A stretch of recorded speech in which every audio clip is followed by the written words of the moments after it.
ka na, ma'am? Okay. Gusto mo rin magpa-magic? Oo. Okay. Sobra. So, sa gupit muna tayo. So, gupitan kita hanggang dito.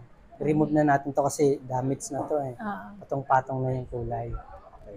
So, hanggang dito yung cut natin. And then sa kulay, yung gusto mo kasi ma'am, highlights. So, yung whiter mo kasi, 90% whiter na siya eh.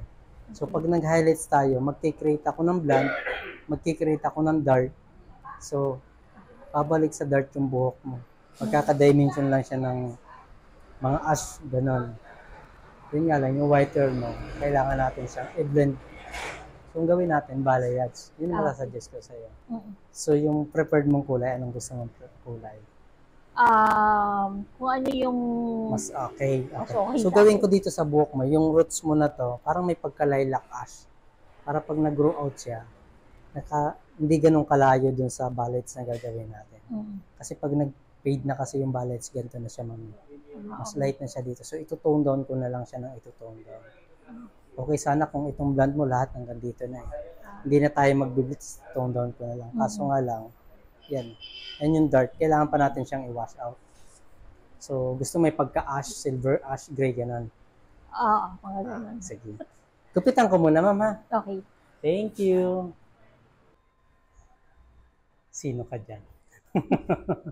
Wala na yung blondie mo. Same pantay, yung pachi-pachi nung kulay kanina. Tapos yung white mo, naka-blending na siya, ma'am. So ito, every 2 to 3 months, tone down na lang gagawin ko dito. Hindi na tayo mag-blitz. Kasi 90% whiter na yung buhok mo. Ayan na siya. Kumusta? Sulit ba yung biyahe? Sulit. Galing Tagaytay ba? Ilang hours biyahe niyo? 1 hour lang galing PTEX, tapos nandun yung sasakyan namin. Iniwan niyo doon. Para 2 hours lang halos. From here to PTEX, 1 hour. 2 hours lang kami. Sulit naman yung biyahe. Sulit. Na magic. Thank you so much. Yung maintenance nito, explain sa'yo mamaya, ma'am, kung paano mo siya i-maintain. Site ka nga, ma'am.